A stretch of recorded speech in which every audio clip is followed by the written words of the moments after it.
a.m., 9 a.m., 10 a.m., and 11 a.m. 1 p.m., 2 p.m., 3 p.m., and 5 p.m.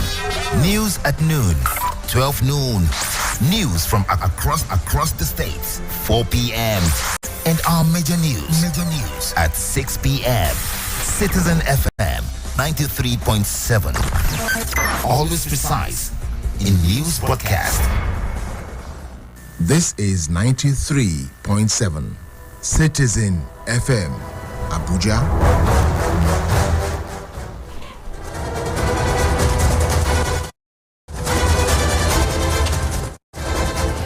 Good afternoon and welcome to the Citizen FM News at noon. I am Lawrence Omoite.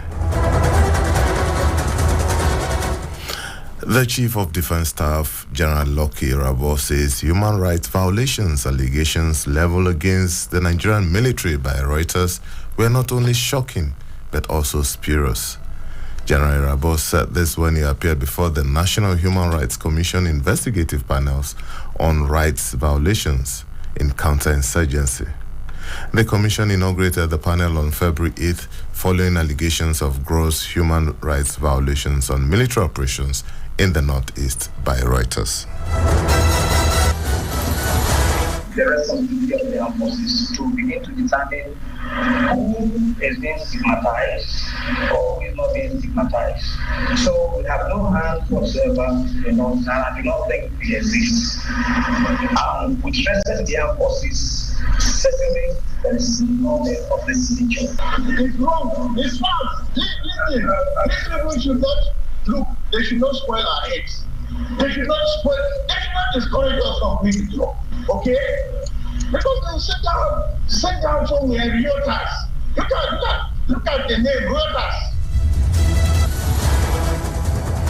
The presidential candidates of the People's Democratic Party, Atiku Abubakar, and the former Vice President of Nigeria, Namani Sambo, have asked party members to remain united and hopeful for victory at the election tribunal.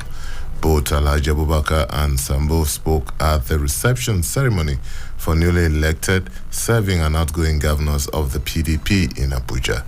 The party flag bearer urged the leadership of the PDP to come up with strategies that will enable the party to take its dominant place in the country's politics again.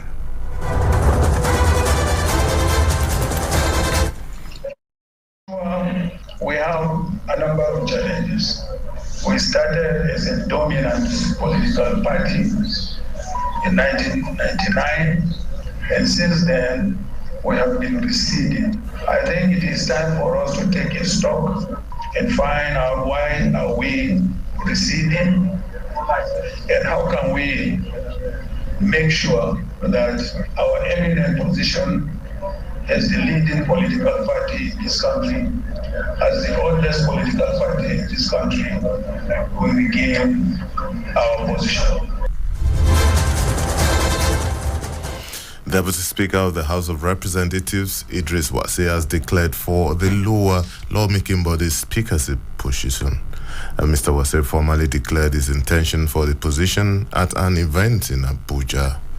The lawmaker representing Wase Federal Constituency said on several occasions he had sacrificed for the National Assembly and the country by dropping his leadership ambition.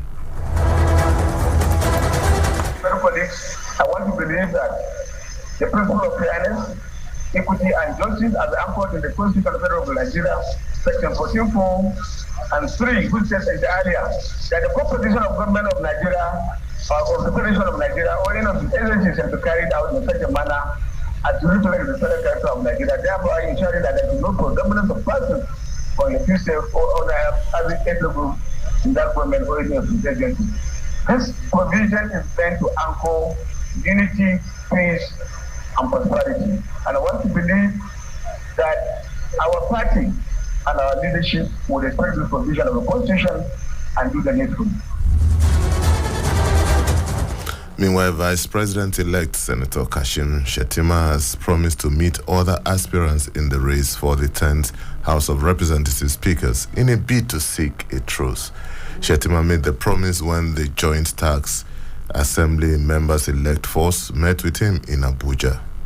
This is coming as over 60 members-elect signed for Representative Tajuddin Abbas and Benjamin Kalu as the consensus candidates for the Speaker and Deputy Speaker ahead of the June 5th inauguration.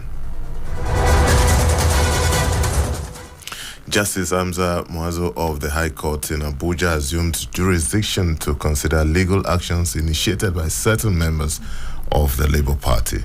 The suit filed by the party is seeking the removal of the party's chairman, National Organizing Secretary, and National Treasurer, respectively.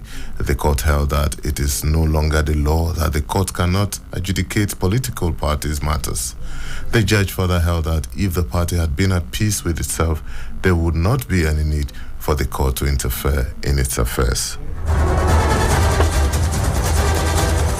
The court today pronounced very clearly that when a political party is in peace, they do not need the intervention of courts.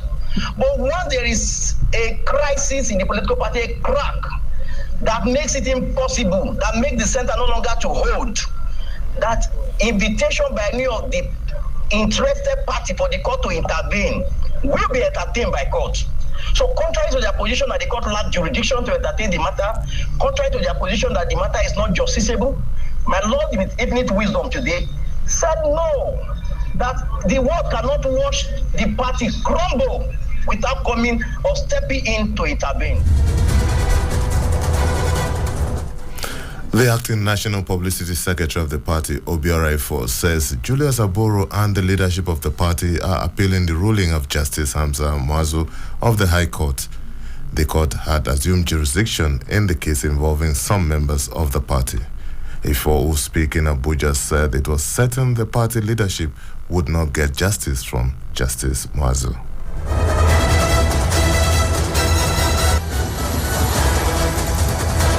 Simply to request for the judge to declare jurisdiction, but in his own utmost wisdom, he said that the court will not decline jurisdiction, that he will go ahead and hear the matter.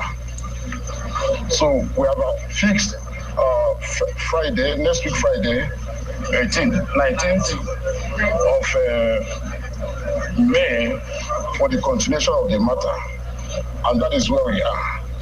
But I can assure you and assure Nigerians and the teeming supporters of Labour Party that we will appeal this ruling. We will appeal the ruling because we know that we will never get justice from this court. Meanwhile, factional leader of the party, Lamidi Apapa, has given the legal counsel to the presidential candidate of the party, Peter Obi, a 48-hour ultimatum to brief him on the ongoing presidential election petitions. Apapa gave the ultimatum after a parallel meeting of the National Executive Council of the party in Bauchi.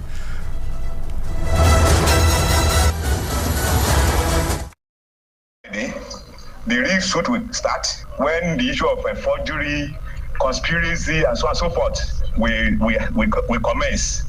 And from there, we know if actually that offense has been committed or not. I want to use this opportunity again to tell the whole world that the tribunal that is going on, I want to invite all the lawyers that are in charge, that are representing Labour Party, that they should come for briefing. They should come and give me updates of what is happening in that tribunal within the next 48 hours. Because right now, I'm the person on the driver's seat and I'm fully in charge. Our Golden Eaglets coach Nduka Ugbade has explained that the inability of the team to take chances in front of goals was the reason for their loss to Burkina Faso on Thursday. Nigeria was knocked out of the Under-17 Africa Cup of Nations after a 2-1 loss to Burkina Faso. Abubakar Kamara scored twice for Burkina Faso, while Abubakar Abdullahi scored the consolation goal for Nigeria. However, the Golden Eaglets could have scored more than one